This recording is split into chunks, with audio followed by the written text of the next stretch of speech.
Hello,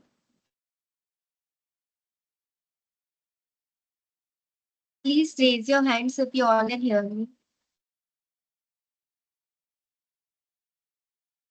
Okay, so we will start the meeting in 15 minutes. We will wait until all of the people arrive. So please get back.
Hello everyone. Am I audible to all of you? Please just raise your hand if I am.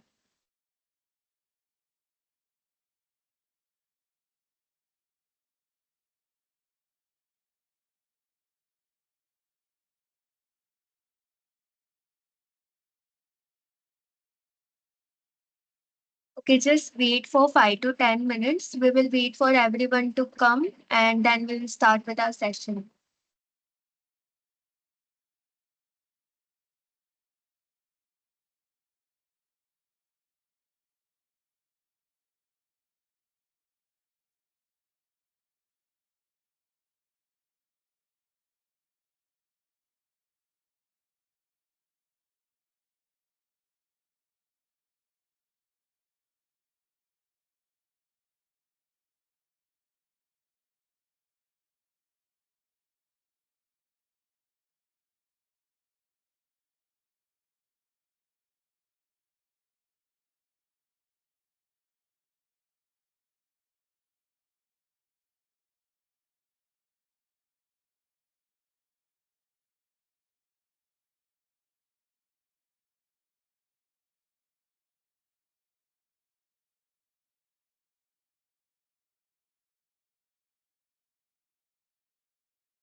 Hello everyone, I'm Tanisha, a proud member of the Microsoft Learn Student Ambassadors team of our college, and I'll be your host for tonight's exciting event on the session Exploring the Art World Using RESTful APIs. अब session चालू करने से पहले तो आप लोग chat section में अपने कौन से साल से हो just drop your years in the chat section please.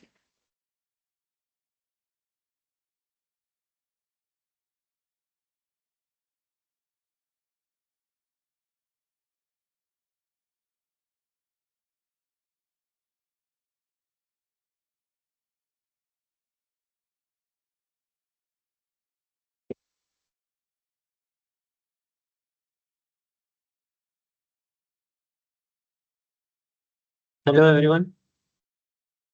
Yeah, I hope you all are doing well. So today's session, I hope that today's session will be interactive, and I want everyone to respond to whatever is happening and whatever is happening and what all we are asking. Okay, then only you all will enjoy. Okay, so kindly please respond to whatever is asked. Thank you. Just raise your hand, guys, please.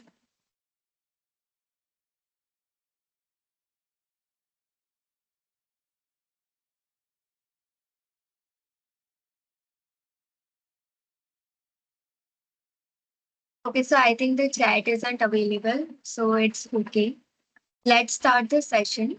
So, good evening everyone. I hope आप सबका दिन अच्छा गया हो and even if it didn't, don't worry क्योंकि अब शुरू होने जा रहा है एक ऐसा सेशन जहाँ टेक और क्रिएटिविटी दोनों का परफेक्ट कॉम्बो मिलेगा. Now the session is all about APIs. तो किस किस को APIs के बारे में मालूम है? आपने कभी वेबसाइट में यूज किया है तो just raise your hand once.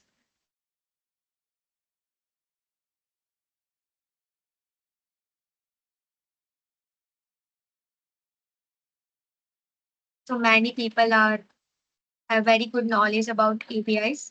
I hope Arman will be able to guide you much more about it. Now I know what you are thinking. Art and APIs ये combo कैसे? Well, that's the beauty of tech. It can bridge worlds that seem completely different, like code and canvas, logic and creativity. अब जिन जिन लोगों को APIs के बारे में नहीं मालूम, उनको मैं थोड़ा short description देती हूँ. Now think of APIs as waiters in a restaurant. You are the client. You place an order through the waiter.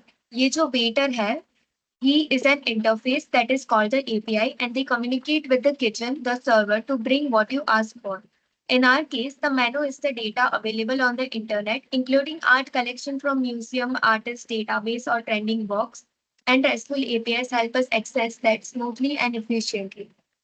इस सेशन में we will be dividing into three things: how RESTful API works, how to fetch data from public art APIs, and how to represent the data in creative and meaningful ways. इस session के and तक आपको ये पता चल जाएगा कि API को कैसे यूज करते हैं and how they make your website better. बस यही नहीं है, हम आपको कुछ टिप्स भी देंगे. A chance to win LinkedIn Premium. It's the real deal. You guys have to compete for that. Certificates for all the attendance, and of course, some hands-on learning experience by our lead, Arman Fukreti. So buckle up and stay with us till the end. You might just discover a whole new way to look at both art and food. Let's get this creative tech journey started together. Just raise your hands if you guys are excited.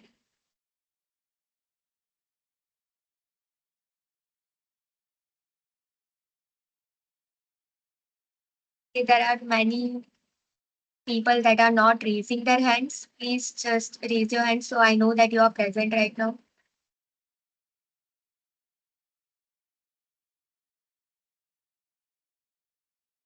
Sachi, Om, Preet. Wait a second, Tanisha. Sorry to interrupt. So I wanted to ask that is the chat enabled or disabled? Chat enabled?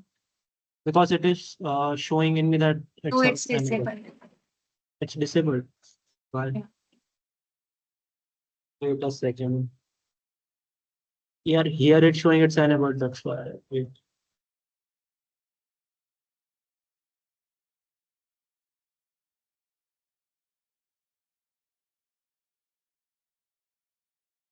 Yeah, it's enabled. No, yeah. Okay. Thank you, Tanisha. You can continue.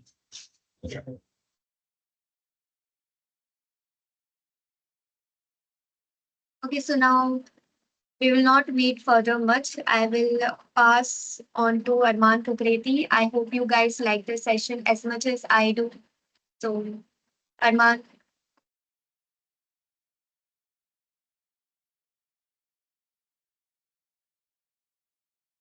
Yes, so good evening, everyone. I hope all of you had a great day today. Yes, did you all had a great day? Just type in the chat yes or no. Did you go to college? Enjoyed? Type in the chat.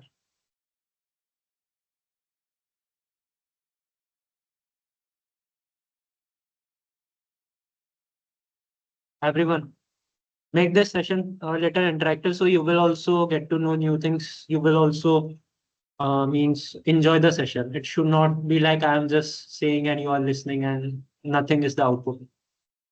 Yeah. yes, and before going further, please enable your cameras. It's a must. So, you have to do it. Just do Yeah, it just right now. enable your camera for about 1 or 2 seconds so that we can have a screenshot for a good Yeah. post. Okay, so yeah, just turn on your camera. We can just take a screenshot.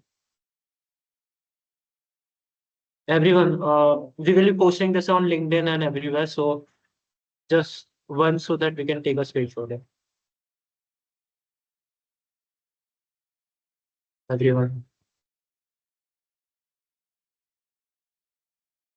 अब सो रहे क्या? हाँ, nice okay. Yes. Yes. What about others? Are they here just to sit and just for attendance?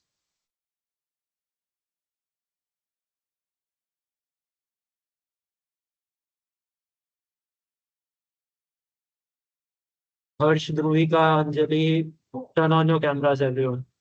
Just for 1 2 seconds after I take a screenshot, you can close them again. Harish, oh,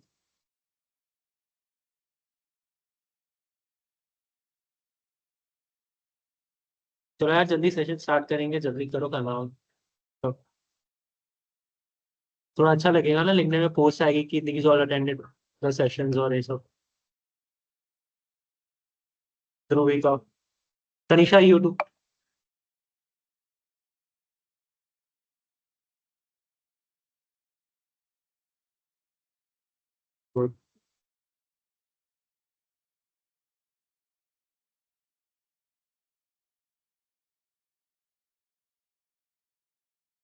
let me take a screenshot.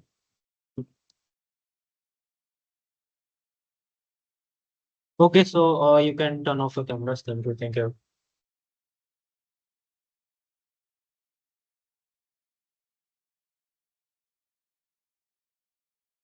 Okay, so does everyone know that what is today's session about? Yes, I hope everyone is familiar. Can you just type the topic of today's session? Type in the chat.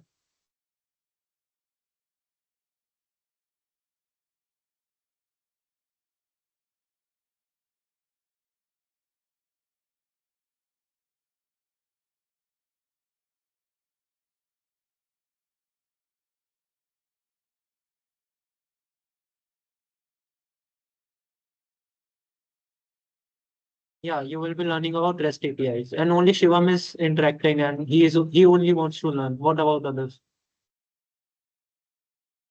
Okay, so let me tell you that this is not your college session. Okay, if you are just here to fill in for attendance, you don't need to. Okay, if you want to learn something, you can only stay here. Otherwise, it's up to you. Okay. Okay, so let me share my screen. We'll start the session.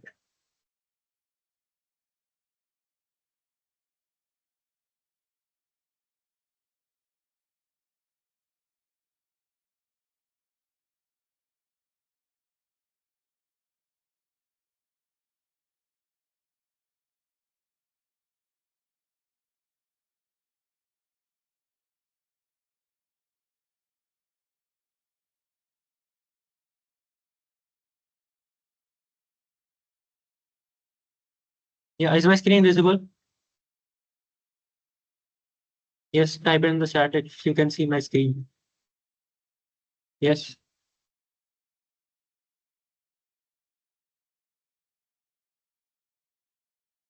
Yeah. Okay. Thank you. Okay. So let's start with our the topic. So okay. Yeah, so the topic for today's session is exploring the art world by using RESTful APIs. Okay, I hope many of you would know that what are APIs, what are RESTful APIs. So if you know it, it's better. If you don't know it, it's also good. I will be telling you everything about it from basics, and your basics will be crystal clear after this session. Okay. And so, what are the prerequisites for this session? You should have an internet connected browser like Microsoft Edge, and we will be testing our APIs. Okay, in some VS Code extension like Thunder Client, or you can also use Postman, which is a software. I will be showing you what is a Postman. Okay, or you can also make API calls from your terminal. If you don't have a terminal, you can also make API calls from the web browser. Okay, I will tell you all three methods from VS Code, Thunder Client, from Postman, and also from web browser. Okay. Yeah. So what are the learning objectives? I hope you all know. We will learn about RESTful APIs, learn what are the various strategies to connect to external APIs. Okay, we will be connecting to third-party APIs. What are APIs and why it is called APIs? We will learn about it in few minutes. Okay. Learn how we will also learn how you can query two different museum APIs. Okay. So let's start with the introduction. Can read it. It's not that important. Okay. So let's start with what is an API. Okay. So first, wait a second. Okay. Uh, who all knows that what is API? If you know, then just type in one liner in the chat that what is an API. Yeah. If you know what is an API, just type in the chat what is an API or just the full form. You can also type the full form. It's all right.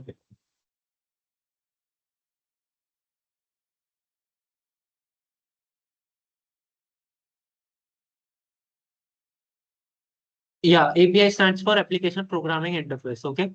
So how many of you have heard the term before before API? Just raise your hands.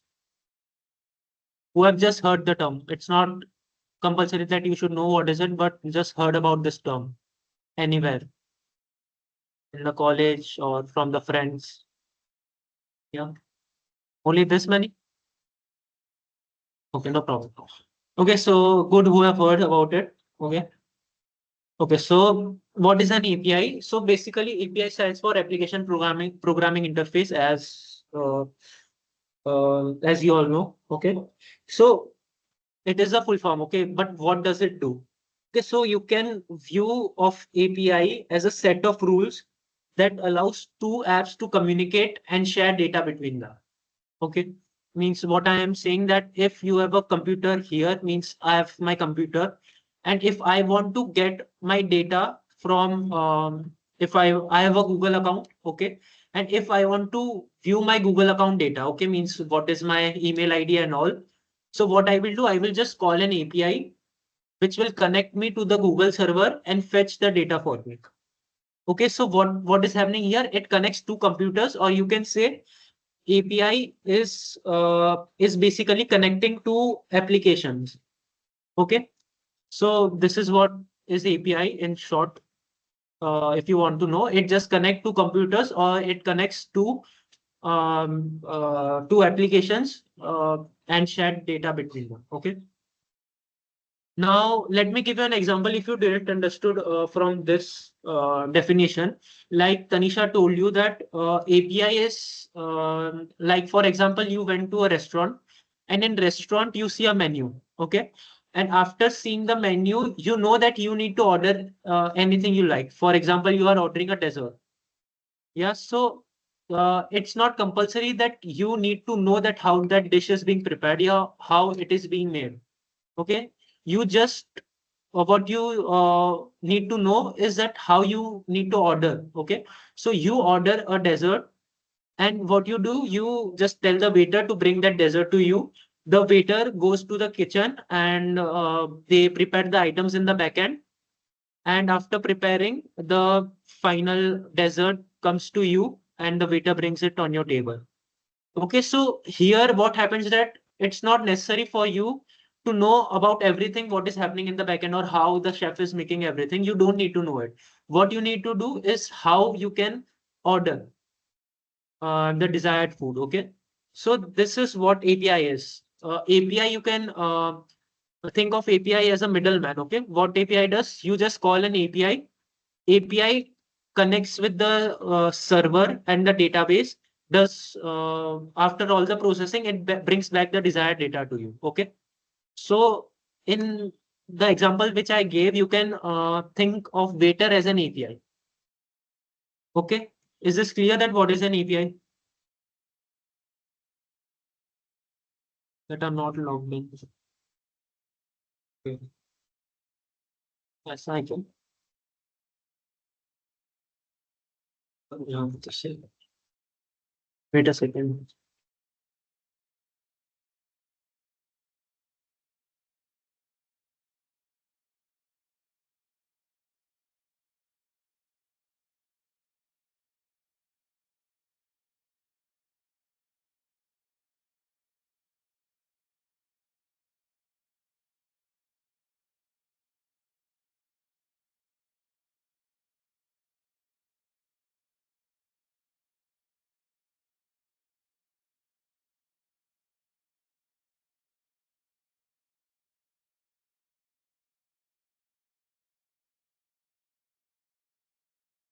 It should be enabled for all. Yeah.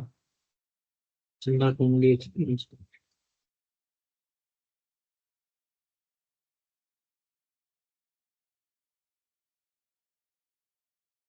It's okay. We'll see it later. Okay. So if you all understood that what is API, just gives a thumbs up or anything.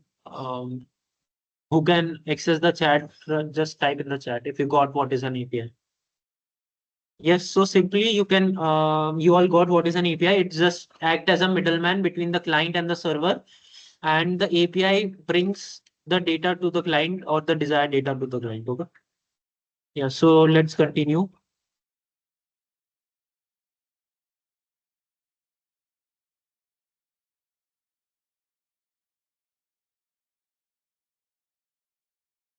Okay. So let's go to the next slide. Yeah. So this is another example of a kitchen sink. You can read it later. I will share the PPT with you all. Okay. Now, we got to know that what is an API. Okay. But today's session is about REST API. So can anyone tell me that what is REST API? You all know now that what is an API. Now, what is the difference between an API and a REST API? Okay. Can anyone tell me that? Yeah. Who knows what is the difference? Just give me a hand raise or thumbs up and we'll work. Yeah. Okay. So basically,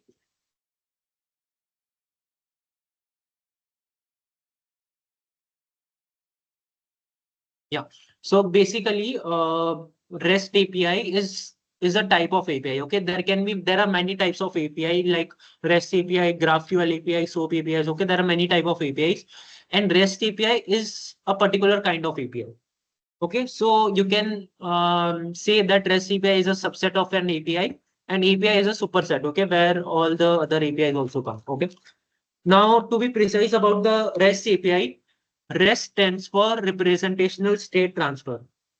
Okay, the full form of REST is Representational State Transfer. Okay, so basically it is also an API, so it is also used to communicate between two computers, as I said earlier, that it is the of same use of an API. Okay, because it is an API. Okay, so now why is it termed as REST API, and how we will know if an API is RESTful or not? Okay, so an API is RESTful if it follows some REST conditions. Okay, means there are certain 6 or 7 conditions for an API to be RESTful.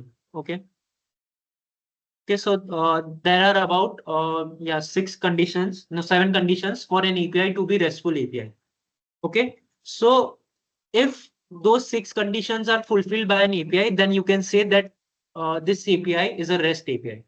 Okay, now what are those conditions? Let's look into that. Okay, so the first condition you can say is client server architecture.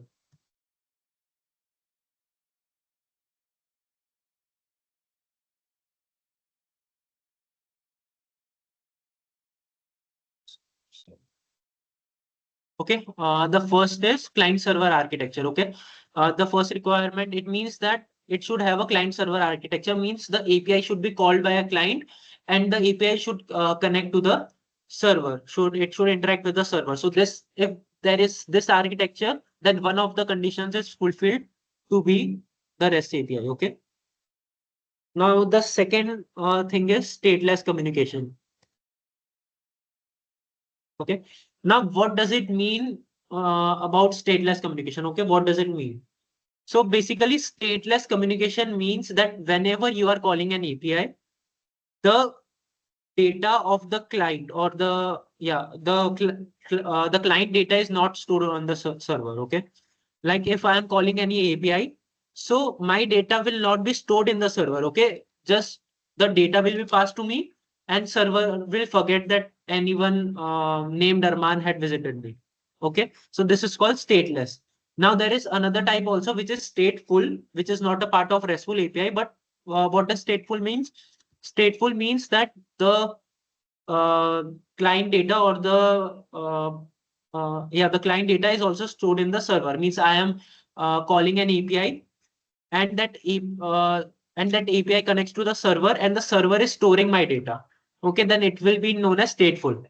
But to be a REST API, it should be a stateless communication. Okay. Now, what is it? We will learn more when we do a little practical. You just need to know that what is stateless and what is stateful. Okay. Now, the next condition is uniform interface. Okay. Interface. Okay. Now, what does uniform interface means? There should be a uniformity in the API naming convention. Okay. Like, for example, if an API is if an example, an API is like slash v1 slash products.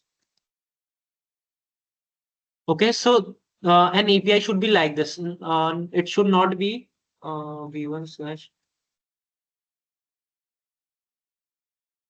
Okay, yeah. So basically here it is saying that the naming convention should not be a noun.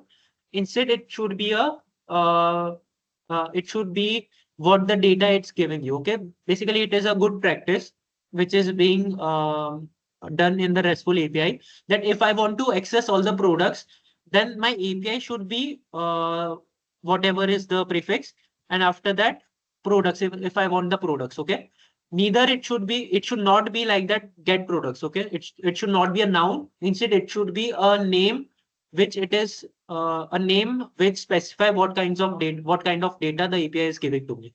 Okay, so this is what means by uniform interface. Okay, there should be a uniformity. For example, if I want to access my customers, so what I will do, this is the API prefix, and what will be the suffix, like customers. Okay, so there should be a uniformity of how I am naming the API. Okay, it should not be a noun, and it should consist of the name of what kind of data it is giving to me. Okay. Yeah. And after that, we will look into it when we perform the practical. So you will get a more detailed idea about what I am talking about right now. But just understand the theory part right now. Okay. And now the next thing is representation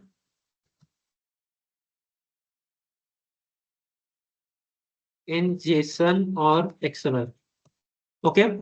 What I am saying, that when an API connects to the server, means try to fetch any data from the server should respond in either JSON format or XML format. Okay, these two formats are only allowed in for an API to be a REST API. Okay, the API should bring either JSON data or XML data.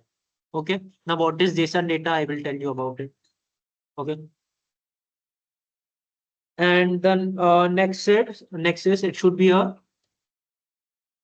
layered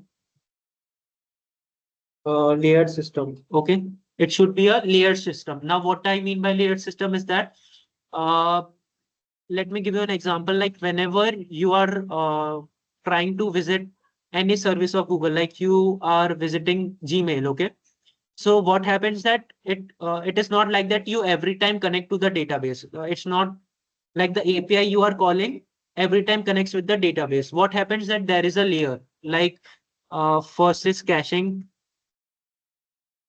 then authentication, then database. Okay, so there is a layering. Like first, if I am making a request, first it will look for a username Arman in the cache. Okay, if it finds the detail of Arman in the cache, then it will return from there. It will resolve my request from the cache only. Okay, but if there is no data found about me in the cache, then what happens? It will tell me to authenticate, and then only I will be able to access the database. Okay, it's not that every time I will be directly accessing the database. There should be a layering type of system. Okay, I hope everyone is getting what I am saying. Yes, just give a thumbs up if you are getting. If not, you can just give a thumbs up. Is everyone getting what I am saying? Everyone. Yes. Yeah. If anyone has any doubt, how will you ask? The chat. I don't know why the chat is not enabled. Uh,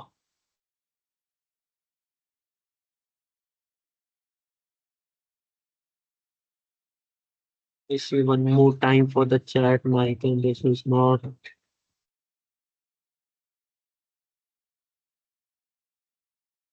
Now see if the chat you are able to access the chat.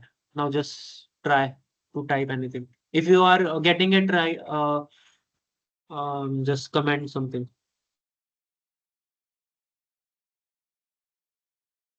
Are It's you all still getting not the chat? working.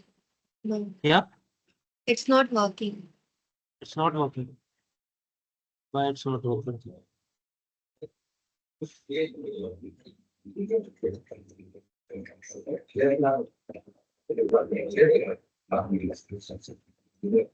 On the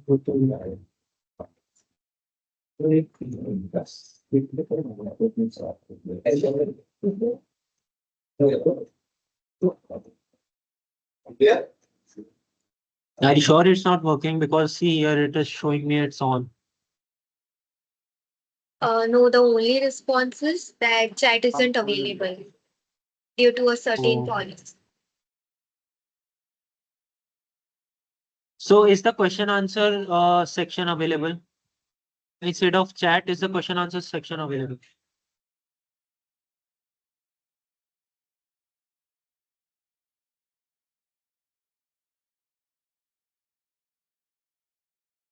Just making sure.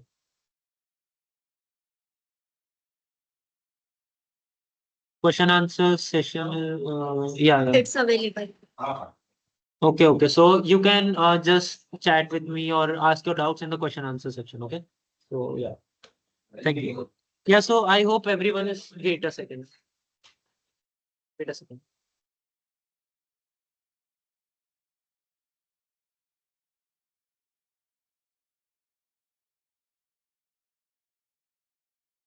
Yeah. So yes. So are you all getting what I said till now? Yes. Did you all get what is REST API and some of the condition which I said? Just type yes in the chat if you got and no or ask any doubt.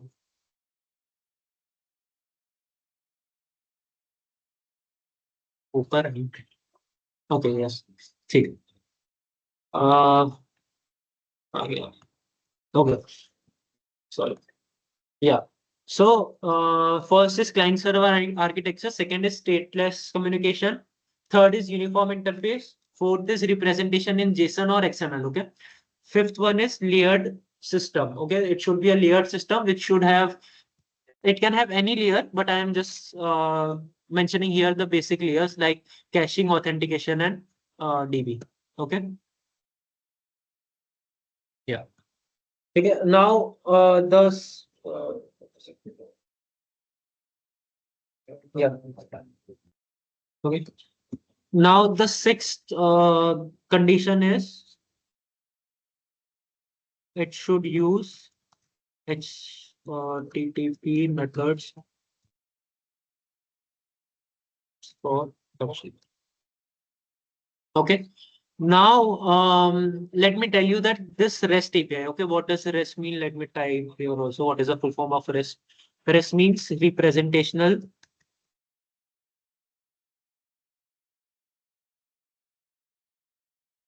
Okay.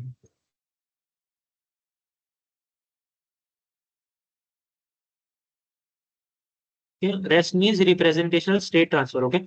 So the REST API, you can say that it supports HTTP or HTTPS methods. Okay. So, yeah, so basically it is based in HTTP protocols, or you can say HTTPS protocols. Okay. So it is obvious that if it is based in HTTP protocols, then it should support only HTTP methods. Okay. Now, what are basic HTTP methods? Does anyone know what are basic HTTP methods?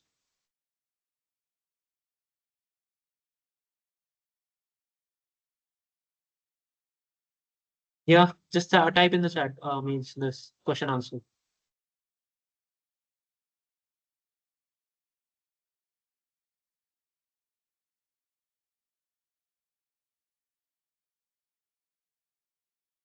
Yeah, you can, if you know, you can just type about what are the HTTP methods, different HTTP methods in the chat. Nobody knows about what are the methods.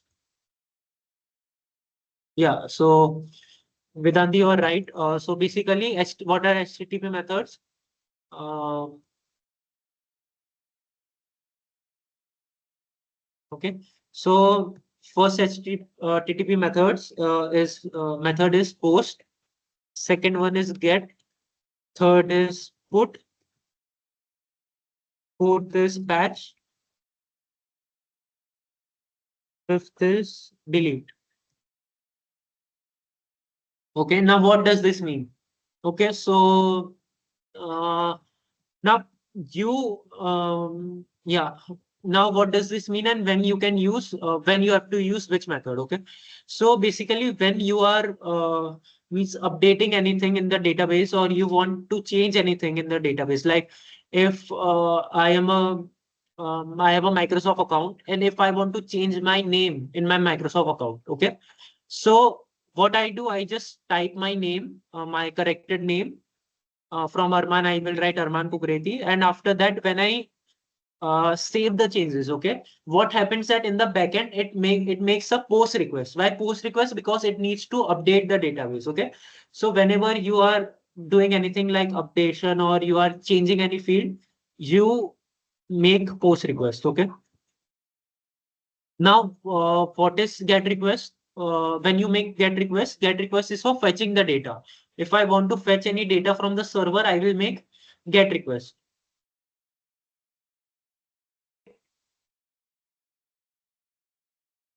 And yeah, and when will what is put used for? Put is basically used when you want to update all the fields. You want to update all the fields in the database. Like if in a user database there are some fields um, like name, for uh, like anything, name, surname, age. Okay, when you need to update all the fields, you make put request. You use put HTTP method, and when you want to update partially, when you want to update any field partially, okay, like if I have 4 to 5 fields and I want to update only one or two of the fields, okay, what I will make I will use uh, patch HTTP method, okay, and for the delete it is you can know from the name only. when you want to delete any entry, okay, you will use delete HTTP method. Okay, so these are basic HTTP methods, and I hope you all get it. Okay, what does this mean, and when you need to use which HTTP method? Okay, yeah. So this was all about the basic of what is API, what is REST API. Now we will do some practical and look uh, into that. How can we access the yeah? So now we will look ahead that how can we access the museum API, which we are here to. So I hope everyone got the basics. Okay, is the basic clear? Yes, yes or no? Just type here so that we can move forward.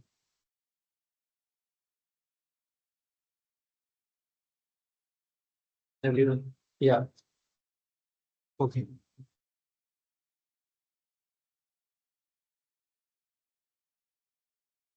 Okay. So this was all about API and REST API. Now let's move forward to query the Metropolitan API, which I was talking about in this topic. Okay. Now to query the Metropolitan API, it is basically a public API which can be used by anyone publicly. Okay. You don't need to pay.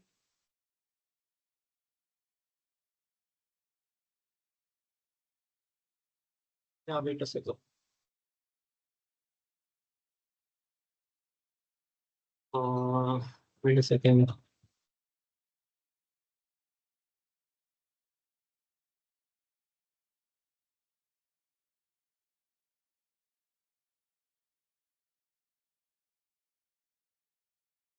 Yeah. Okay, so yeah, we will query the Metropolitan Art Museum API. So it is a public API, so it will be accessible directly by anyone. It can be accessed. Okay. So Metropolitan, you just need to type the name here and the first link, metmuseum.github.io. So you can just follow along with me if you are with the laptop, or you can just see here. Okay.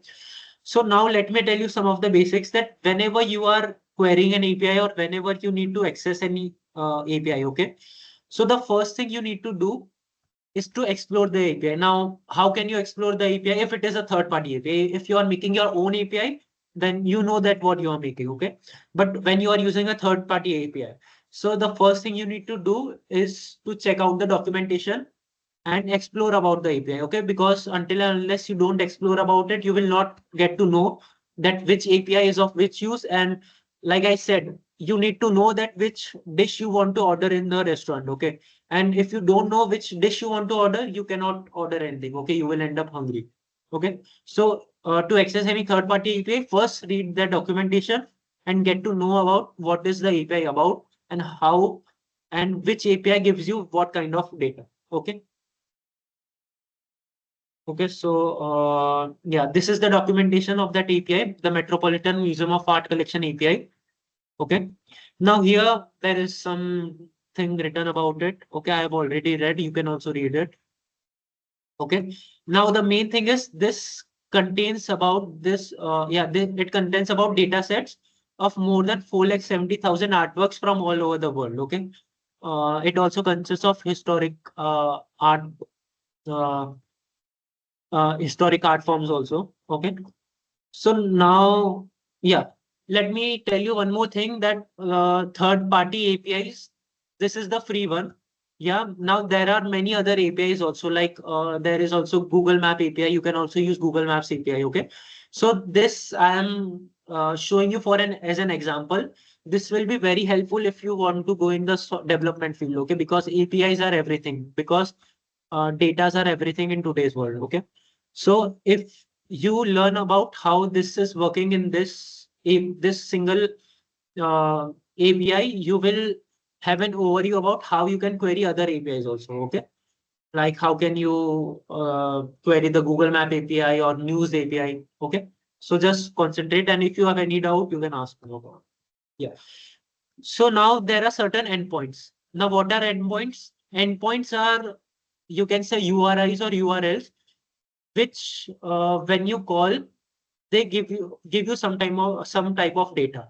Okay, for example, this is an endpoint, and this will give me all of the valid objects available in the museum. Okay, So if I use this endpoint, okay, like slash public slash collection slash v1 slash objects, okay, what will it return? It will return an array of all the object IDs which are available in the museum. Now you will ask that what is object ID?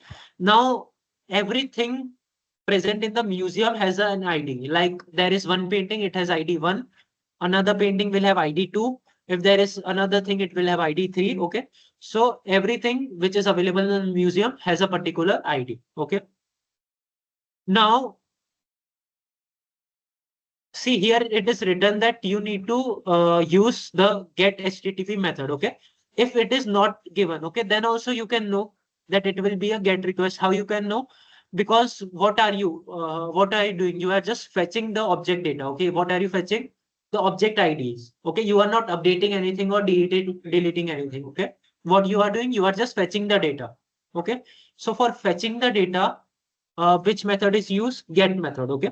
Yeah. So here this is the API, HTTPS, and this is the whole API, which will give you all the object IDs present in the museum. Okay. Now, how can I test this API? Okay. In the documentation, it is given that this will give me this data, but how can I test? I told you about three methods. The first method is you can check it in the browser only. Okay. If it is a GET request, you can check directly from the browser. Okay. Just copy the API, go to your browser and paste in your browser. Okay, it is loading. It is connecting with the server and getting the required information for me. Okay, this API.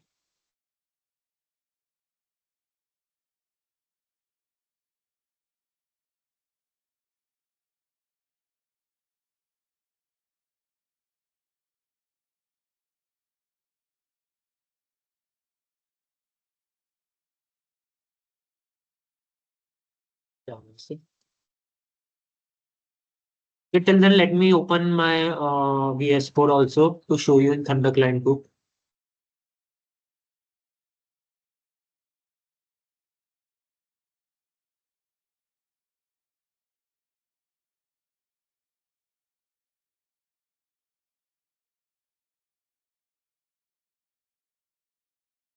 Yes, I don't know why it is taking so much time. I think because of internet issue. I don't know. Yeah, but you can check. We can let me try it in Thunder Client. Okay. So basically, what is Thunder Client? I told you it is a VS Code extension. What you need to do, just go in the extension. Okay. Just search here Thunder Client. Thunder Client. Okay. Here now I have already installed it. So it is just you can install from here. Okay. Now after you install Thunder Client, it will show an icon here named Thunder Client. You can click here and you can select on new request. Okay. Now here you need to paste your full API. Okay. I have pasted the API and you need to select which HTTP method you are calling. Okay. So it is a get request. And when I send the request,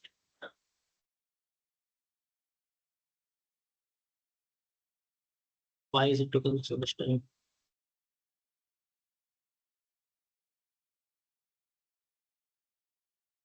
Yeah. So it has given me an array of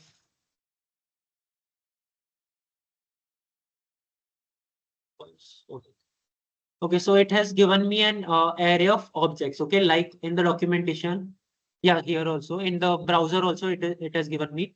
It has given me an array of object IDs. Okay, in the documentation also it is written that it will return a list of valid object IDs which are available to use. Okay, so these are all the object IDs. Okay, like 1, 2, 3, 4 and all object IDs. And here it is also written, it will also give me total. What is total? The total number of publicly available objects. Okay, what are here it will give me a total field which is showing the number of objects which are available to use publicly. Okay, so there are about these many total objects. Okay, so same thing I got in the Thunder client also, in the VS Code extension also. Here total and all the array of object IDs. Okay. Now I told you one more method by using which you can test your API is by using a Postman. So what is Postman? Postman basically it is a software which allows you to test your APIs. Okay. So here also you need to do the same thing. Go here, paste your URL, API, and it is a GET request. After that, click on send. Okay, it is receiving the response. Yeah. So here also I got the same response, total number of object and all the object IDs. Okay. Yeah. Now it also tells me more about this API. How there is a parameter. If I pass any parameter in my API, okay, along with what I am doing right now, passing, I am just passing the API. I am not passing any parameters in my API. Okay. Now, if I pass this parameter is metadata date. Okay. And what will be the format? Year, month, and day. Okay. So what will it return me? It will return me any object which is updated or created after this specified date.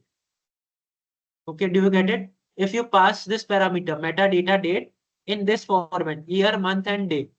So what will it return? It will return all the objects which are updated or created after this date. Okay, let us test this also. Okay, so to pass the parameter, what you will do? Just go to params here, the key. Now here they have given the key. Just copy this key, metadata date. Okay, paste it here. Okay, now the value. How the value should be? You should pass year, month, and day. Okay, so that I will pass like I want all the objects after 2024, 12, and 1 means 1st December 2024. Okay, and it is a GET request. This is the API, and I have passed the parameter that metadata date from 1st December 2024. Okay. Now, when I send this API, it will send the parameters also and fetch the required data form. Okay, so it is receiving the response.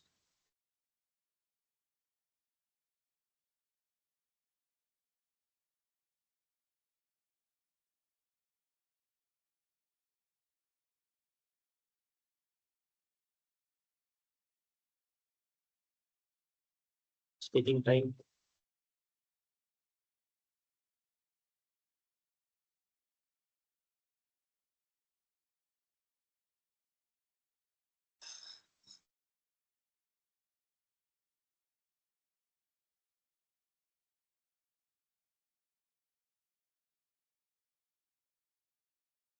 Is it taking so? Yeah.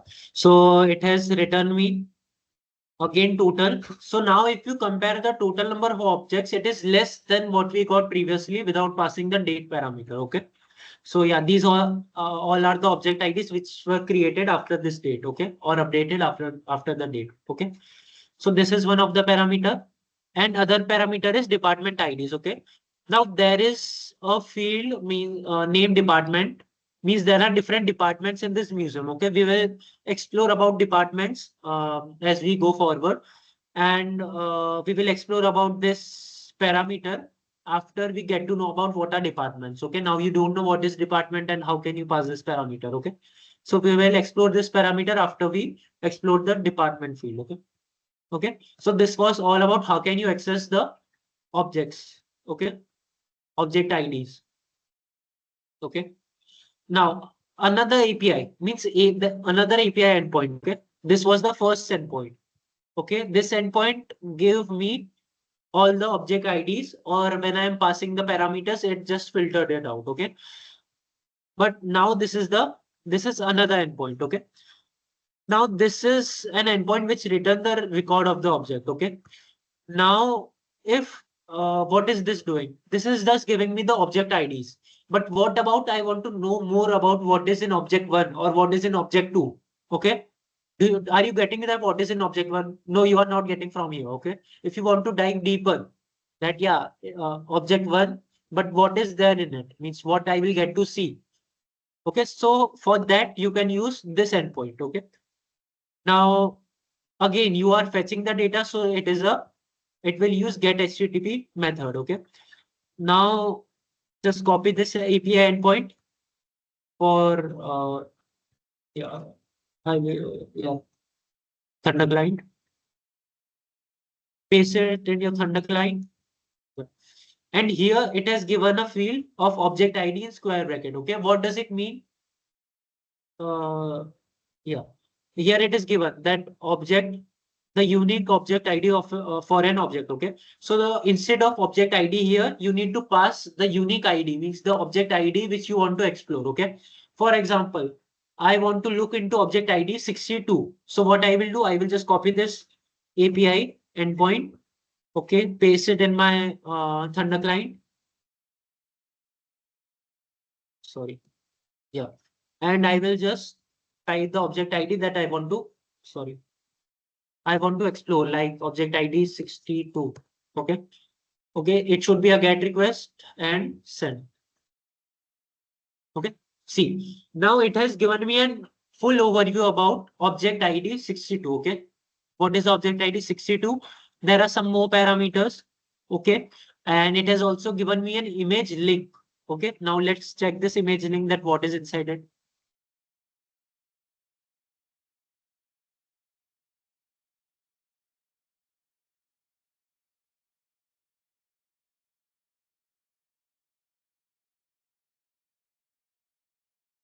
Yeah.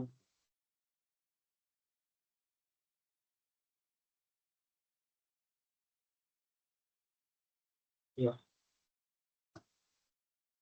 Yeah, so let's check that what is in this image. Okay, so this is the image that I got from object number 62. Okay, so this is how you can explore each and every object by using this API endpoint. Okay, so yeah, this there is more detail also from which department does this object belong from the American wing, and there are more details to it. Okay, so this was about the second API endpoint, which gave me more detailed information about any object. Okay. Okay, so here in the response, it is saying that these are the fields and what does this field signify? Okay, there will be a field name is highlight. Okay, see here, there is a field name is highlight. Okay, so now what will it tell? You can explore it later. Okay, about each and every field.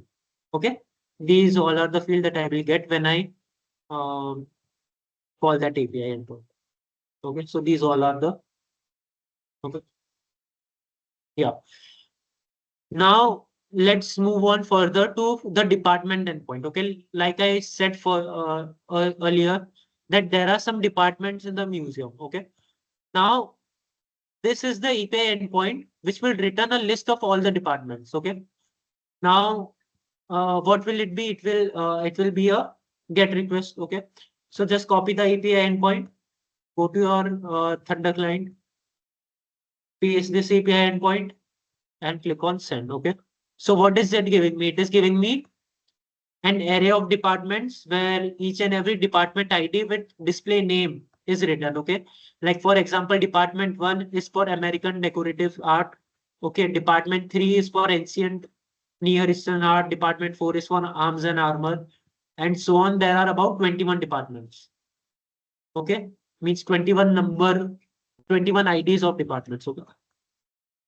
Okay, so here it is saying me that in response, the server will respond with an array of departments. Okay, and in that array there will be department ID, which will be an integer. Okay, we just saw there will be a department ID and a display name, which will be in string format, which is the name of that department. Okay, so this is how you can access the department endpoint. I hope everyone is getting what I am telling. Yes, is everyone getting? Yes or no? Just type here. Yeah, just type in the chat or something. Yeah, show thumbs up. Everyone getting? If you have any doubts, just type in the question answer section. Yes, okay. So now we got to know that what is department. Department is basically different sections of the museum. Okay. Now in the starting we left something. Okay, if you remember here, there is a parameter which we left. What is this parameter? Department IDs. Okay. Now here in the API endpoint, from where I could access all the object IDs, we saw metadata date parameter, okay, which filtered out all the objects which are updated after this date, okay. And the second parameter which we can pass is about department IDs, okay. Now what is it? It is an integer that corresponds to department ID, okay. Now what will it return? It will return any object in a specific department, okay. For example, if I want to access all the objects in department, let me say, see, in this depart, if I pass this, use this department endpoint, it listed all the departments. Okay. Now let me check if I want to use this arms and armor department. Okay. If I want to access all the objects in department number 4. Okay. So how will I get all the objects? By using this parameter in the objects endpoint. Okay, so how can I do? Just copy this, paste it in your Thunder client. Okay, and here query parameters.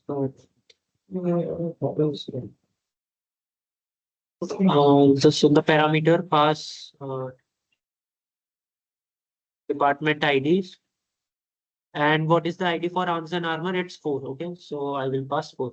It is a get request, and when I click on send, see, it has given me there are total about 13,000 objects which are in department number 4. Which was department number 4? Arms and armor. Okay. So these all are object IDs which are available in department number 4. Now, if you want to access these individual thing, you know how to access. Just go to the object ID endpoint, this endpoint, and just uh, write the object ID here. If I want to explore about this object ID, 22,522. What I will do, I will go to this endpoint and just type here the the object ID. Okay. So I hope you all get it till now about everything. Okay. Yeah. So we have done till department. And one more thing, one more functionality which this API gives us is the search functionality for querying. Okay. Now, if I go to this API endpoint, okay. If I make a GET request to this API endpoint, it returns a list of all object IDs which will match your query. Okay. Now, what is a query? For example, if I go to this API endpoint, what will happen? What will happen? See, it gave me error. Why it gave me an error? Because I have not passed any query. Why I haven't? Wait. Yeah. How did I know that I need to pass an query? Why? Because it is a search endpoint. Okay, so in search endpoint, it is written that it will contain the search query within the object's data. Okay, so it means that there will be a search query that you need to pass. Okay, now how to pass? Let's explore. It will be written here only. Okay, see here. It is written here. How can you pass a search query? See, this is the base API endpoint. And after that, if you want to apply any query, how you can do? Just mark question mark and Q is equal to any query. Okay. So let me just copy this one. Okay. Okay. And let me click on send. Okay. So these all are the object ID which match my query of sunflower. Now you will ask that what do you mean by sunflower? Why did you pass sunflowers and how did it pass only these many objects? Why not other objects? Okay. So basically this query works on filtering the objects based on their metadata. Okay. Now, what is a metadata? As I told you, how you can explore the object field. Okay. Yeah. So here, each individual object have some data inside it. Yes or no? Yes. Each object, like this object, have some data is highlight, then image, then name of the क्या बोलते हैं इसको? Name of the artist. Okay. Now I have a pass query. Here I had passed a query of sunflower. Now, where do it match? Okay, so what happens that this API endpoint matches the query inside the metadata of the object. Okay, if any uh, if any field of this metadata or any field of this object contains the search query of sunflower, means the keyword sunflower, then it will return me as a response. Okay, for example, let's take this object. Okay, it has returned me for sunflower. Now let's check if it really consists of sunflower or not. Okay, now let's check it. Objects and object ID. Object ID. This one is which I copied from. Okay. Yeah. So this is the object which I got from passing the query of sunflower. Now let me search if this really contains any sunflower keyword or not. Okay. Control F. Sunflower. Okay. See, you can see here that see uh, there is a keyword named sunflower. Okay. So this is how the object ID is being filtered out. Okay. So in search query, whatever query you write here, it will go and find and try to find that keyword inside the metadata of that object. Okay. And if it finds that keyword inside the metadata, it will return that object ID. Okay. Do you all understand how this search query is working and why is this returning me only these object IDs and not others? Yes or no? Are you all getting? Yeah. Yeah. So here, yeah, as I said, again, okay. Search. Yeah. So here, as I said in search, if you pass a query of sunflower, it will match the keyword sunflower in all the objects metadata. Okay. Now, if I want to search from here, let me search for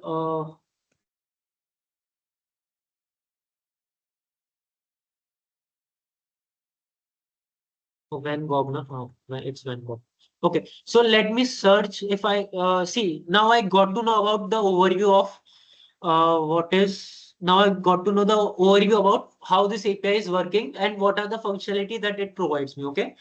Now, for instance, if I ask you all, can you filter out the objects which can you filter out the paintings which are made by Van Gogh? Can you do it? Yes or no? Can we filter out?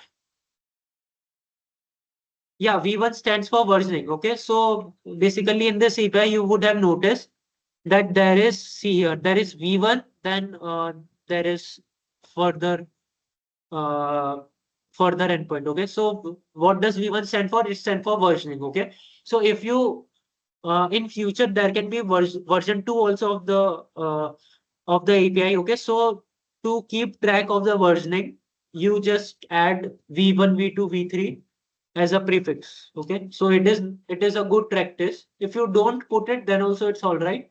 But if you put it, it's a good practice. Okay. Yeah. So yeah, if I want to query here and search all the paintings by Van Gogh, okay, how can I do it? Can you all tell? If I want to query, see here, what did I search? I searched for the uh, uh, I searched for the keyword sunflower. Okay. Now instead of sunflower, if I search Van Gogh, do you believe that it will give me each and every object or each and every painting which will have Van Gogh as a keyword? Yes or no? Yes or no, everyone? If instead of sunflower in the query I type Van Gogh, do you believe that it will give me all the objects which consist of Van Gogh's name in the artist field or anywhere? Yes, everyone. Are you sleeping or what? Yes, it will give me. Yeah, so Sweetie is right. Yeah, so you can, yeah, speed is right. Here in query, what you need to do, you need to just type Van Gogh, okay? The spelling is wrong, but yeah. So the spelling, right, let me also copy the spelling. Okay. So here, instead, see here in the query,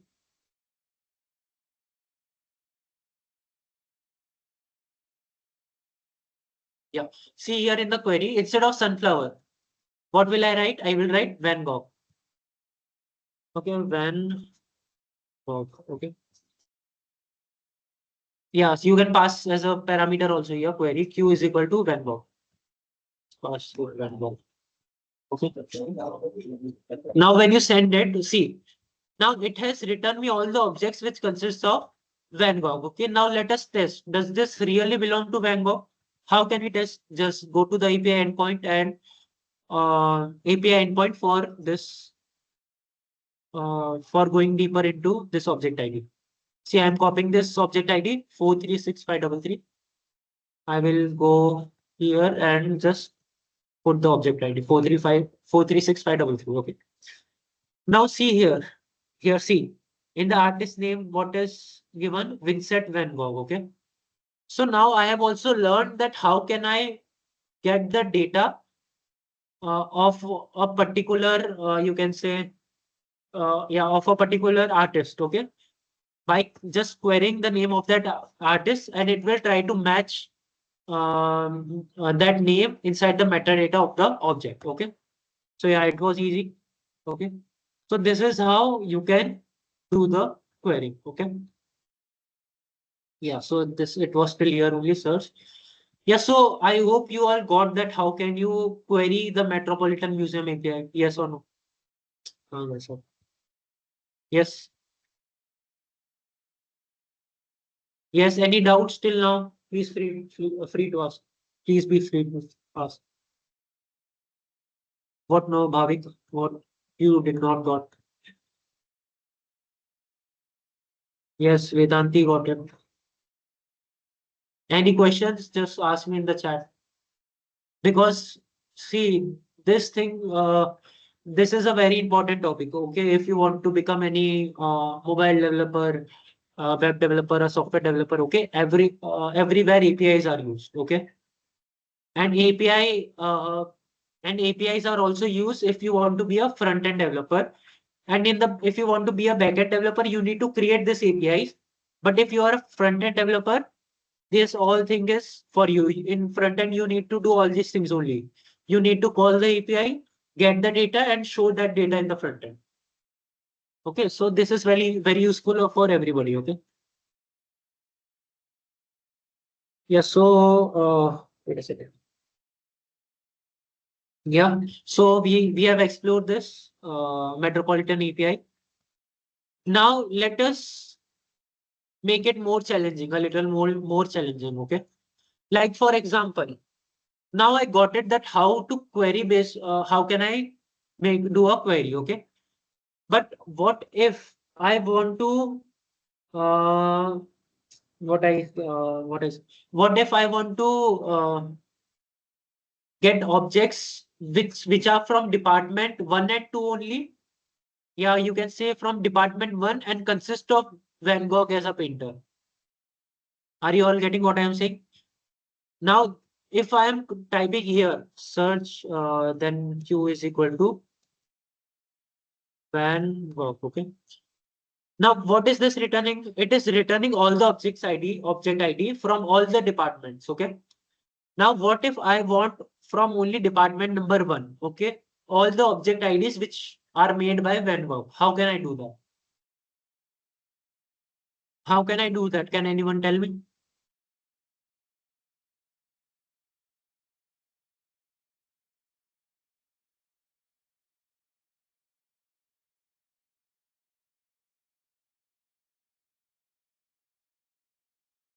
Yeah. So, can anyone tell me how can I do that? Can you optimize an API query to retrieve only the necessary data while minimizing response time and bandwidth usage? Yeah, so I am telling that only that how can you means query to retrieve only the necessary data. Okay, that's what I am telling you.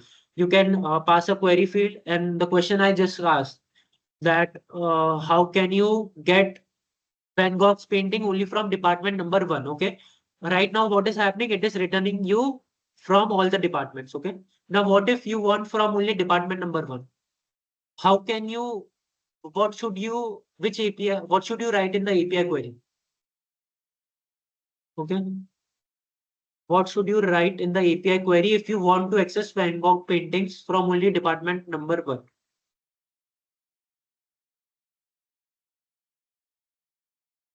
Okay. So what you will do, there will be a search query. We all know that there will be search. Okay. Now next, what I need to search? I need to search from, see, department ID. Okay. So, where is department ID? That was a field name, department ID. Yeah, department ID field. I want to filter from the department ID field. Yes, from the department ID. What should be the department ID? 1.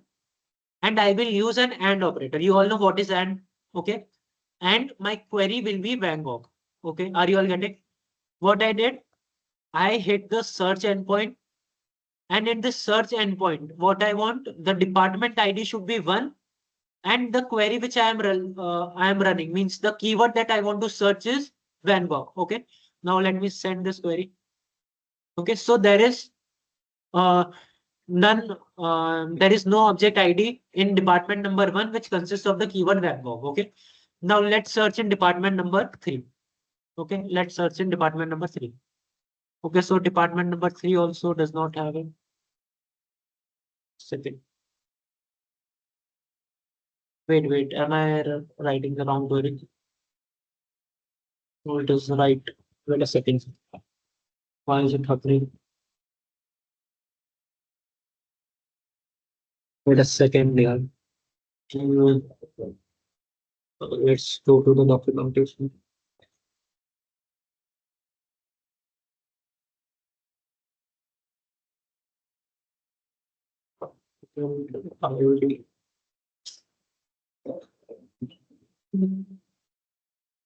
Yeah, wait a second.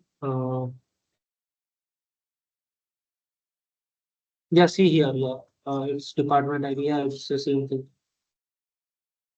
Yeah, so it's correct only. Yeah, here it is written. Department ID is equal to, yeah. Yeah, I is capital. Yeah, so it is correct only. Yeah, there is no painting of Van Gogh in department number 4 also. If I want to search for department 5, 105 maybe. See, now there are 42 uh, paintings or 42 objects that belongs, yeah, which have uh, the keyword Van Gogh in their metadata. Okay. So this is how you can filter out further. Okay. Everything is given in this documentation. Okay. I am not adding anything from my side. Why? Because I have not made this API. Okay. The person who has made this API has listed everything here. And if I want to use it, I need to read it thoroughly and understand everything about this, that how it is working and how can I get the necessary data. Okay. See. Okay. You can also check it by copying the object ID and going to the object object endpoint. See here also. Wait. Uh, See here, title is Van Gogh. Okay. Here the artist name is not Van Gogh. Okay. But the title is Van Gogh. Okay. What did I tell to you? It will not search for a particular field, but it will just pass a query. A query means it will just match the keyword. Means anywhere where Van Gogh is written, it will return that object ID. See, here the title is Van Gogh of the painting, but the artist is not Van Gogh. Okay, so this is the thing that you need to be aware of. Okay. Okay, so this was any doubts? Anyone? Short that security of API in my test. Okay, so we will be exploring this. How can you make your API secure further? Okay, how is department ID used in API query? Okay, so Arish, here it is given to you in the search functionality. How can you pass it? Okay, in the documentation itself. See here in the documentation in the search. See here in the search API endpoint. When you scroll here, see here, you can go down, see here, department ID request. Okay, what you have to do, search question mark, then you need to pass the department ID which you need, which you want to access, and the query which you want to match. Okay, so everything is from the documentation itself. Okay, okay, is it clear? What's the best way to keep APIs and all tokens safe from hackers? Okay, we will discuss it further. As I told to Bhavik, we have a topic about it. Okay, so I hope everyone understood it. If you understood that, just show a thumbs up, everyone. Everyone, just show a thumbs up till now if you understood everything. Yeah, what about others? Okay, great. Okay. So this was all about this API, and let's move further into our PPT. See, we have explored this API. Okay. Now, what I want, can you all do this one thing that, see, now we got to know everything about this API. Now, what I want you all to do is just query the that API, that Metropolitan API, Museum API, and find for this armor image, means find the painting of the armor. So how can I do it? Can you all just guide me? How can I do it? If I want to find an armor, what I want to find? An armor. So how can I do it? Can anyone tell me? In the museum API, I want to find an armor. How can I do it? It's not the API was not working. It's just that it took more time. But if the API is not working, it means that there is some issue from the backend. Okay. So no need to worry. Okay. So tell me everyone, if I want to filter all the armors, okay, this armor costume. Okay, then what query should I run or which API endpoint should I hit? Can anyone tell? Make it interactive. Just if it is a wrong answer also, then also make it interactive.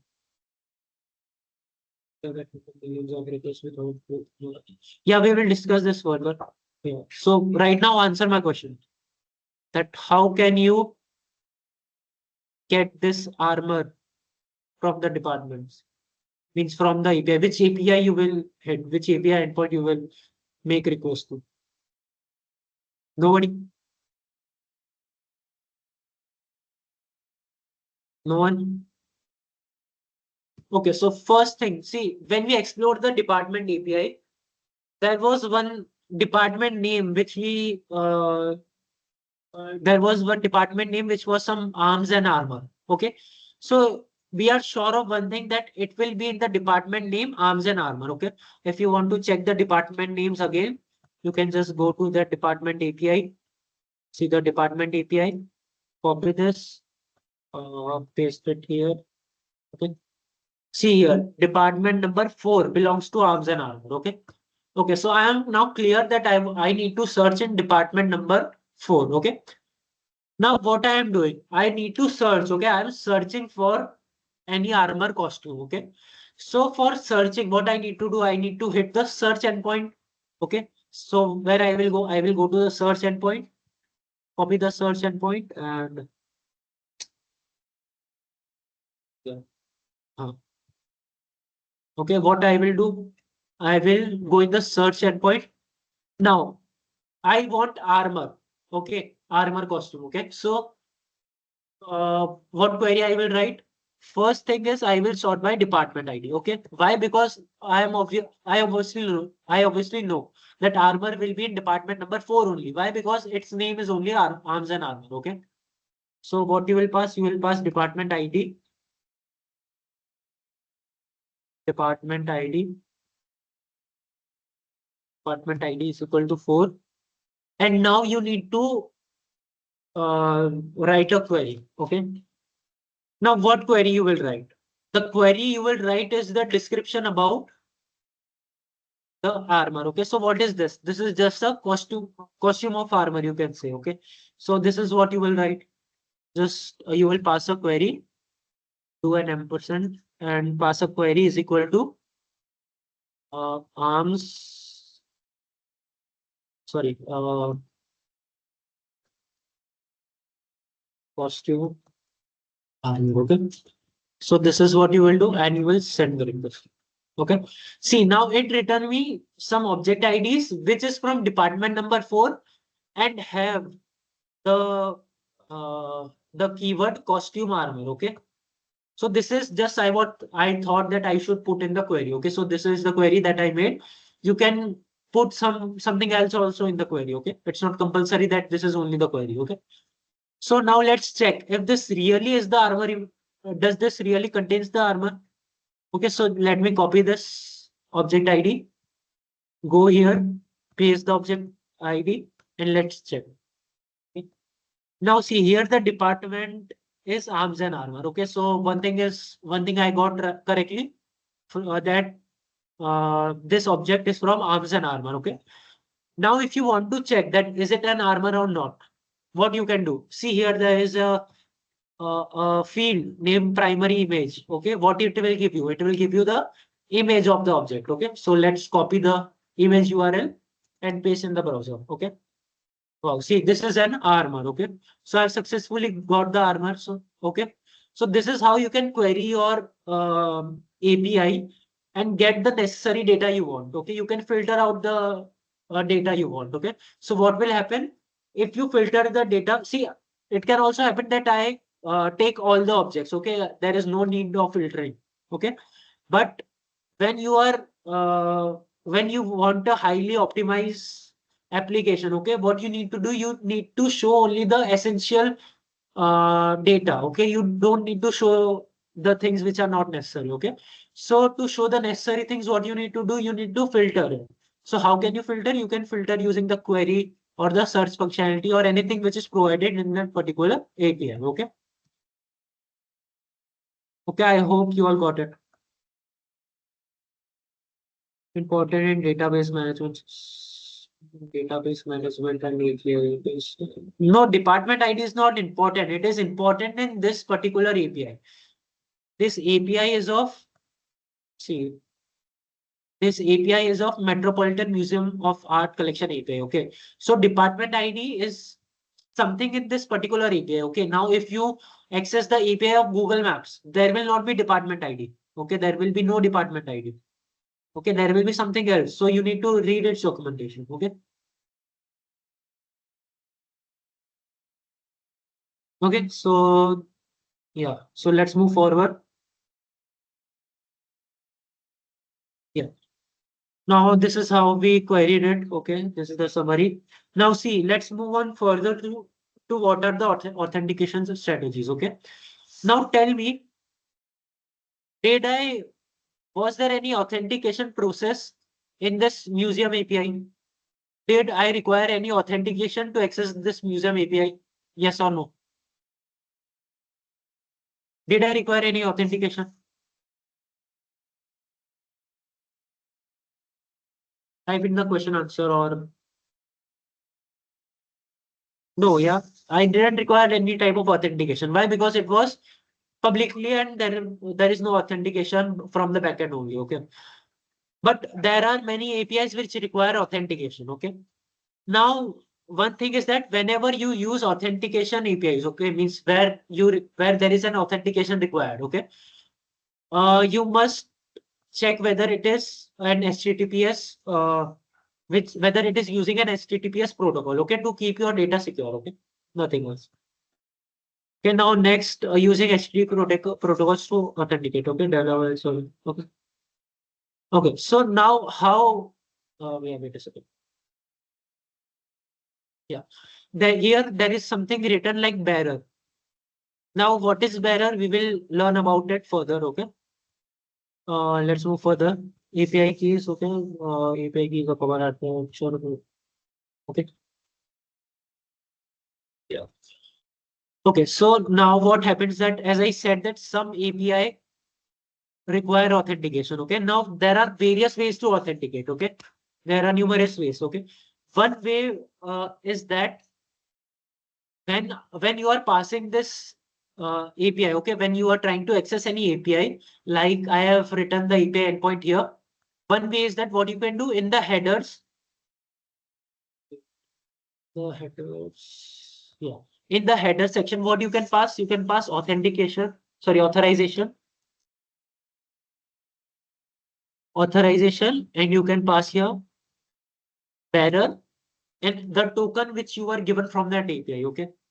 So what is this? This is known as bearer token. Okay. So this is basically a type of token which is used to authenticate the API request from the client. Okay. What will happen now if there is an API which require authentication? Okay. It will give you a token. Okay. When it gives you a token, what and it will ask you to pass it in the bearer field. So what you have to do, you just need to come here in the header field, put the key as authorization, and in the value you need to write the bearer and paste here your bearer token. Okay, the bearer token can be anything which is provided to you.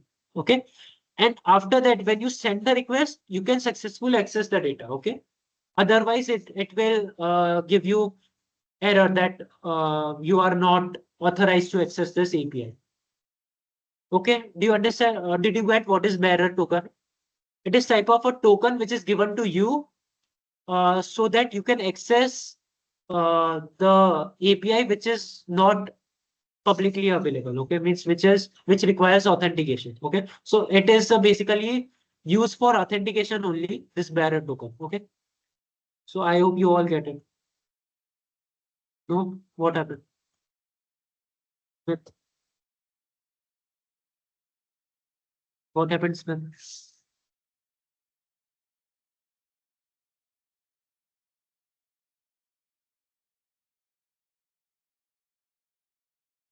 Okay, so Smith, what happened? Type it. If you have any doubt, if anyone has any doubt, just type in the chat.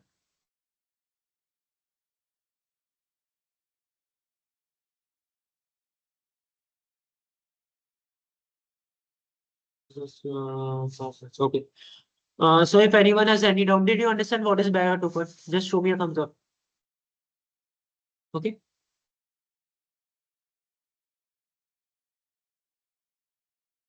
Yeah, I will tell it, Naresh. Just uh have some patience. Okay, yeah, JWT. Yeah, JWT is also an option. Now, see, I have a limited time, so I can't discuss everything. Okay, already we are past the time. So let me just everything will be covered, and in last, if there is some extra doubt, you can ask me. Okay, but till here, if you have any doubt, you can ask right now. No? Sure. Okay, so this is how you can pass the bearer token for authentication in APIs. Okay. Now let's move forward using HTTP protocols to authenticate. Okay. Okay. So yeah. Okay. Now let's move forward. There is something known as OAuth. Okay. Now what is OAuth? Does anyone know what is OAuth? Yes or no? Type in the chat. Do anyone know what is OAuth? Yeah, what it means? Yes or no? What is OAuth? No? Okay. So let me just tell you that nowadays, okay, what you all prefer? Do you prefer from logging in, yeah, signing in through Google or Microsoft, or you like typing your password, remembering your username and password? What is the thing you prefer? Is it by using Google or Microsoft sign in and login, or by generating a username and password? What is the thing you prefer right now? Whenever you create your account, what do you prefer? Yeah, you prefer Google or Microsoft authorization or authentication. Yeah. Okay, so this is what OAuth means. Okay. OAuth basically means access without password. Okay.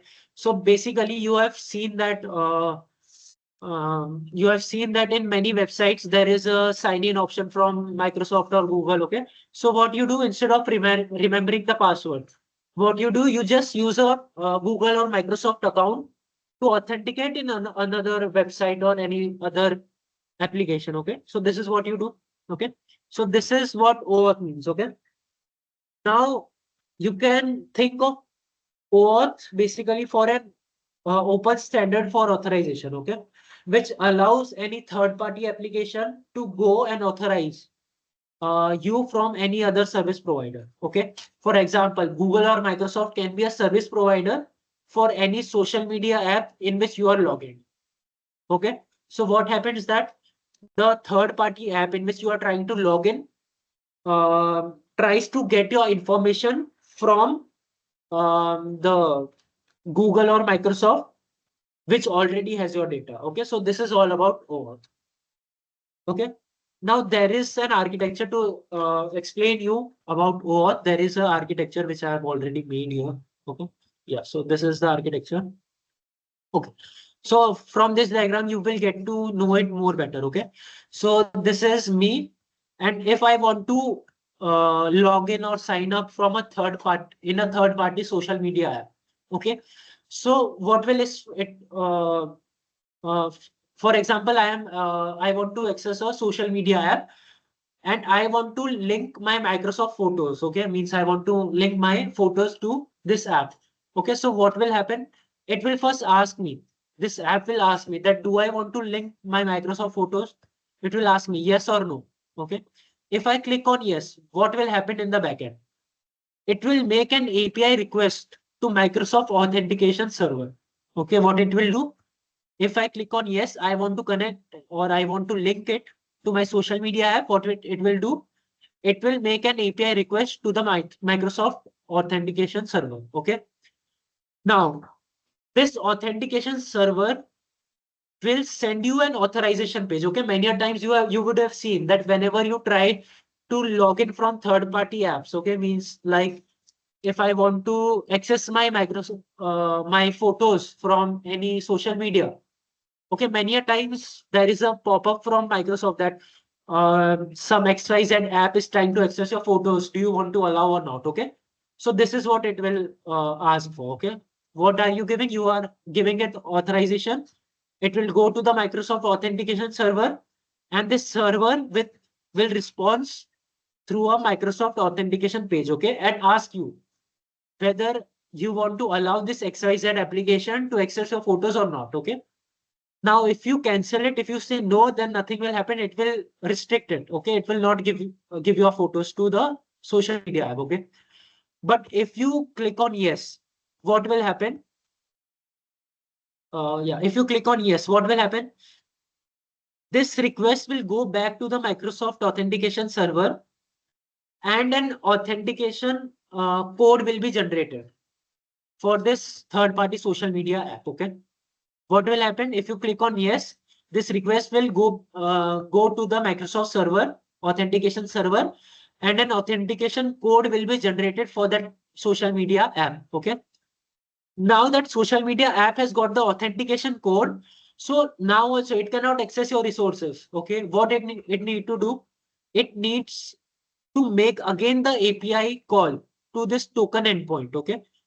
Now in this token endpoint, when it makes the API call with this authorization code, okay, what will happen? It will get the authorization code. Now it will again make an API call with this code to the Microsoft token endpoint. Okay.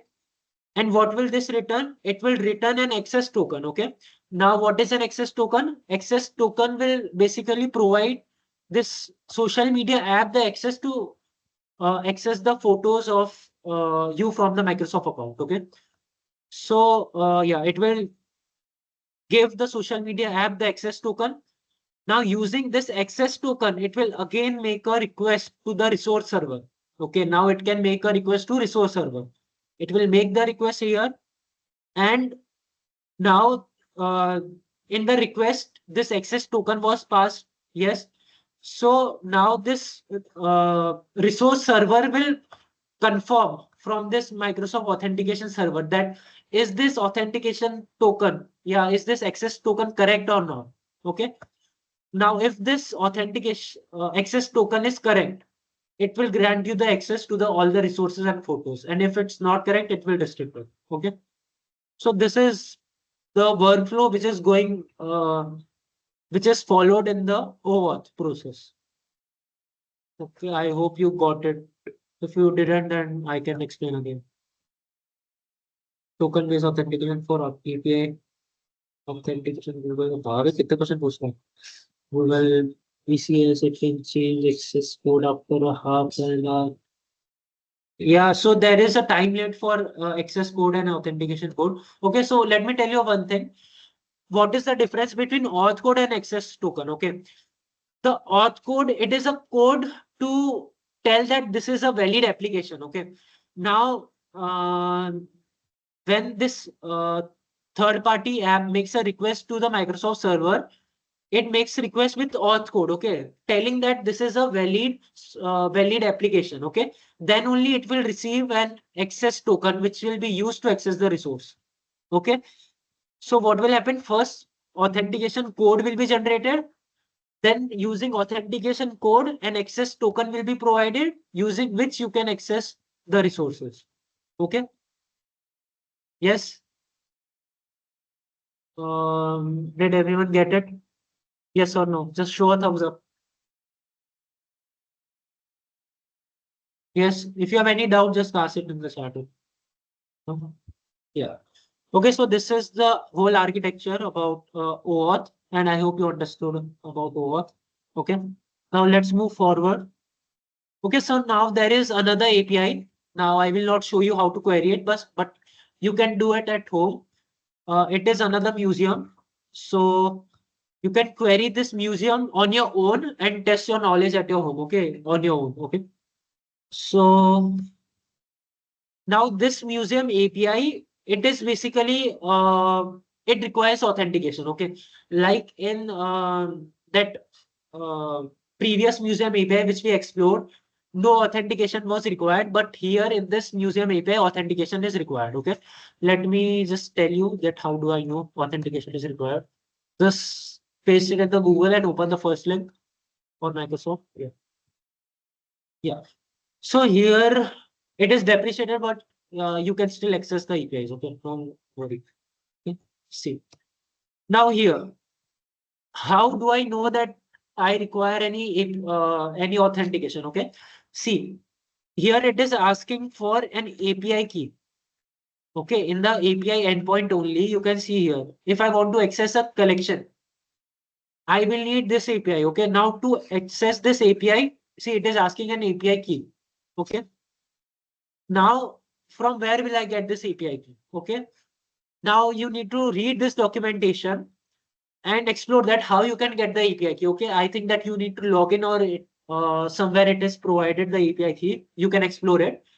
So when you copy this API endpoint and paste it in your Thunder client, you just need to replace this API key from the key that you got after logging in. Okay, so that will be your authentication. Okay. Now without that API key, if I pass this, it will not let me see invalid key. It is not letting me access the data. Okay, so that's why this museum API requires authorization. It is free for public use, but it requires authentication. Okay, so you can explore it on your own. Okay, and let's move forward. Okay, yeah. So you can do this. You can filter the paintings from this museum on on the basis of the artist name. This is the artist name, Rembrandt. Rembrandt. Okay, you can access it. Okay. Yeah. So this was all, and yeah, how can you handle the response? Okay. Now, see one thing. If I access this API, okay, this is a random API which requires an access token. Okay. Now, if I write here any random access token, okay, this is not a valid access token. Okay, it is random. Okay. If I try to access this API, what will I get? Okay, it will not give me the data. It will not let me access the data. See, it is giving me error code 400, invalid access token. Okay, so this is how you can handle the responses. Okay, so there are some status codes. Okay, that you might come across when you use an API. For example, status code 200 means the request was successful. Okay, you have seen here many times there was a status code of, yeah, the previous API which we used, there was a status code of 200, okay, which showed that we successfully got the data, okay, it was successful. And if there is a status code of 204, okay, it means that no content, okay. The response does not consist of any content, okay. Now, if the status code is 301, it means the resources have been moved permanently to another API URL. Okay, the API has been moved, means the link has been changed, okay. The URL has been changed, okay. Now, what does 400 means? It means bad request, okay, like we have seen here, like it give me a error code of 400 for invalid access token, okay. And for 401, it will give unauthorized. 401 means unauthorized, 403 means forbidden, 404, as you all know, not found, and 500 means internal server error. Okay. So this is all about RESTful APIs, and yeah, this is all about it. Okay. So if you have any doubt, you can ask me right now. Does anyone has any doubt? Can you please repeat the authorization point again? Which authorization point? Can you be specific which authorization point? Can you please explain like how can we create an API authentication system that is secure, fast, and easy to use even as it scales? Okay. So see, we are using REST API to make an API. Why? Because REST APIs are very much scalable. Why it is scalable? Because as I discussed earlier, it is stateless. Okay. In the server, you don't need to store the state of the request. Okay. Means you don't need to store the data from all the requests you are getting. Okay. So first thing, to make a scalable API, you can use REST API. Okay. And can you explain how can we create an API authentication system? Okay, so for API authentication system, if you want to create an API, okay, in the backend there are many ways you can use JWT tokens and all, but I'm not trying to go deeper right now. You can ask me this later on, okay? I will tell you about it because right now we have already exceeded the time. And yeah, it's not about backend. The today's topic is not about backend. It's just about what are APIs and how you can access it. Okay. So what explanation again and difference between API key and token. Okay. So see here, this is the OAuth architecture. Okay. Let me give you an example again that see, this is me and I want to access a social media app. Okay. Take it any social media app like you can say Facebook. Okay. Now in Facebook, I want to log in. I want to upload my photos. Okay. Now it will ask me to if I want to link my Microsoft Photos account or not. Okay. Now if I say that yes, I want to link this my Microsoft account to this social media app, what will it do? It will make an API call. Okay. It will make an API call to Microsoft authentication server. Okay. And now Microsoft Authentication Server will send a page, an authorization page. Like, do you want this XYZ social media app to access your photos? Okay. It will ask you. Microsoft will ask you. Okay. Now here, if in authorization page, if you click on yes, okay, what will happen? This yes request will go back to the authorization server. Okay. And this authorization code will be generated for the social media app. Okay.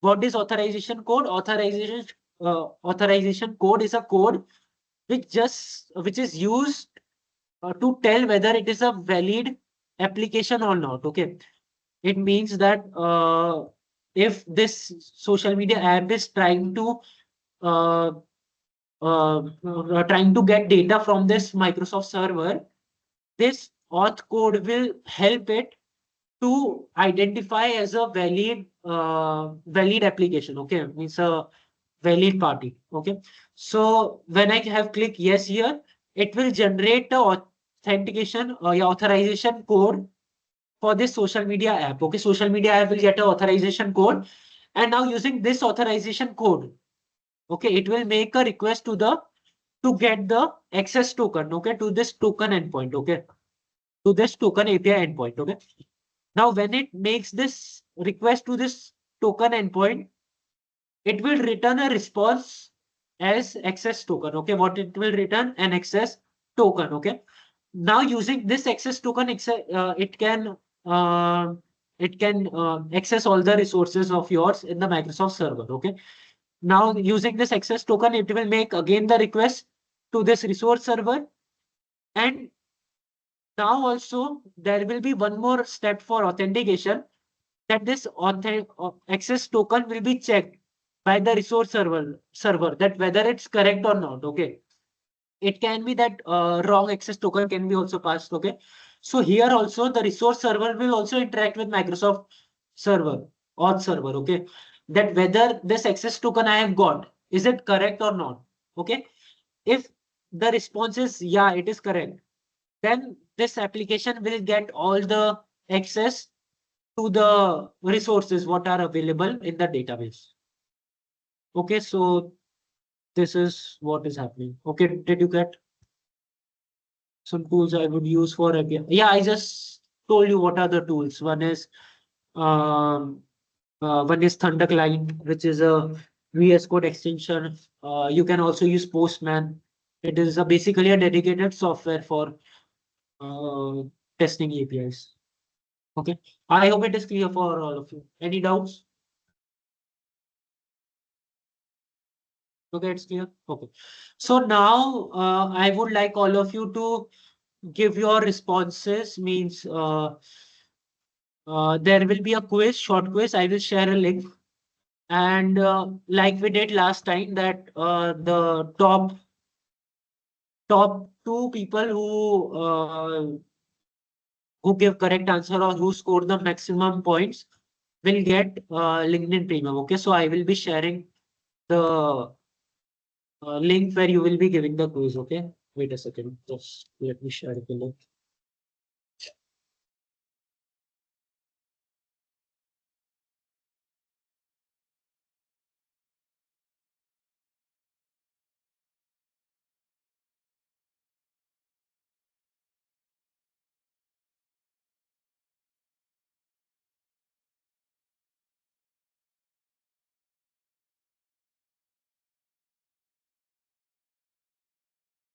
Okay, so wait a second. Yeah. So I am sharing a link of quiz. Uh, yeah. So complete it and just write completed. Okay. Yeah, I've shared the link. You can just submit it and tell me. Okay.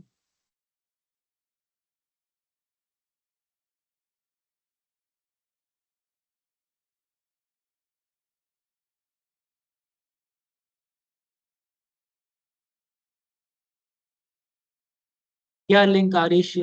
It's below your post only. The link is there.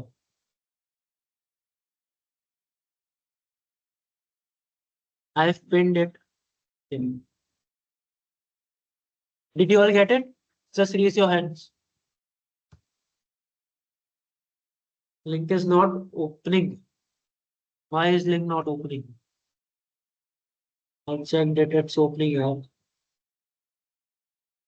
It's not opening everyone. Is it opening or not?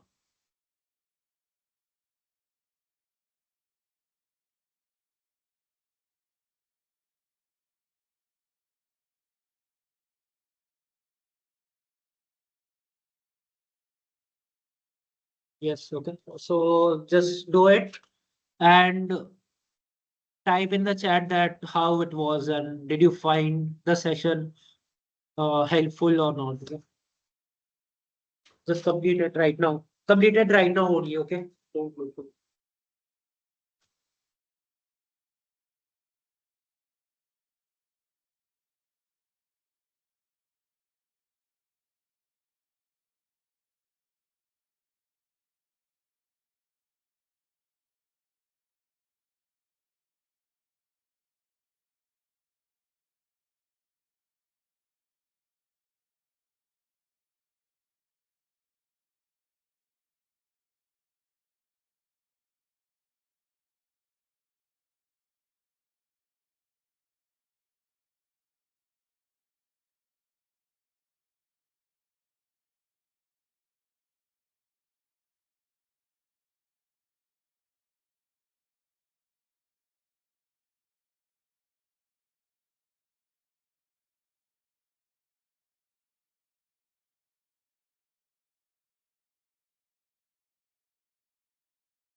Yeah, everyone is completing. Yeah, I see many students completing it.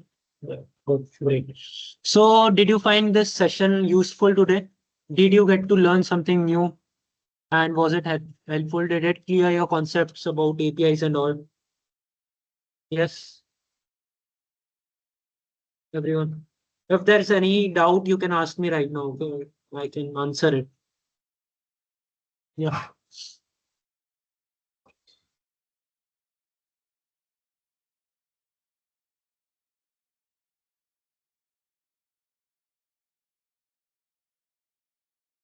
Yes. Everyone, was this session helpful? Just type in the chat, okay, so that we can also get our feedback.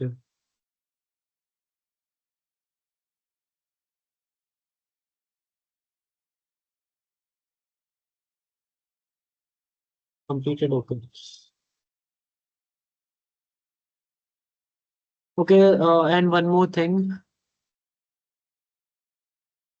Here in the last, I would like all of you to just take this survey and give some review. Just scan this QR code for the survey for today's session and give your valuable reviews. Okay. Just scan this QR code here. Okay.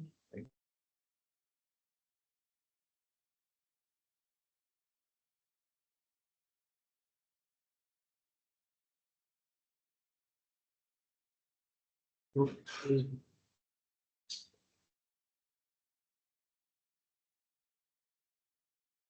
Okay, so yes, thank you very much. And if you all don't mind, I would like everyone to, if you can just turn on your cameras. Can you all turn on your cameras for just a second so that I can take a screenshot of who all were till the end and for just a post. It's okay. I have asked Shubham, I have asked the name. That's why there was a field of name. Okay. So yeah, it's perfectly all right. Yeah, I will give you the access for the camera. Come with me. Settings.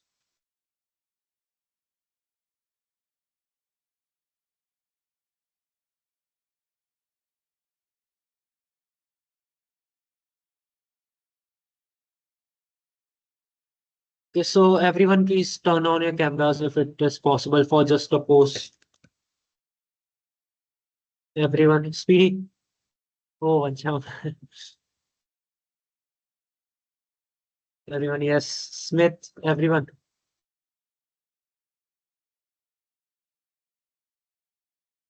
Yeah, it's good.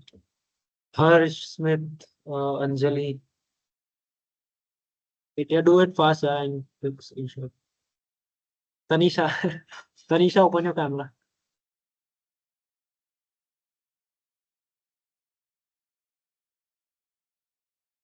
Wait, let me take a screenshot. Yeah.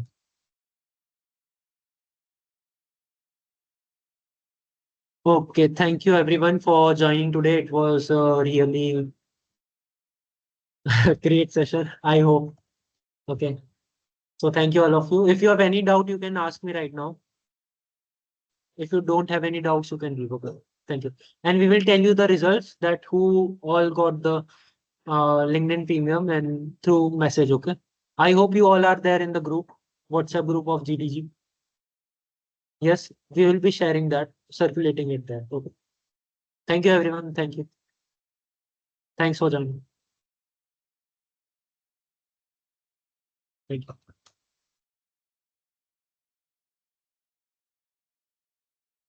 Macham, I think you should wait.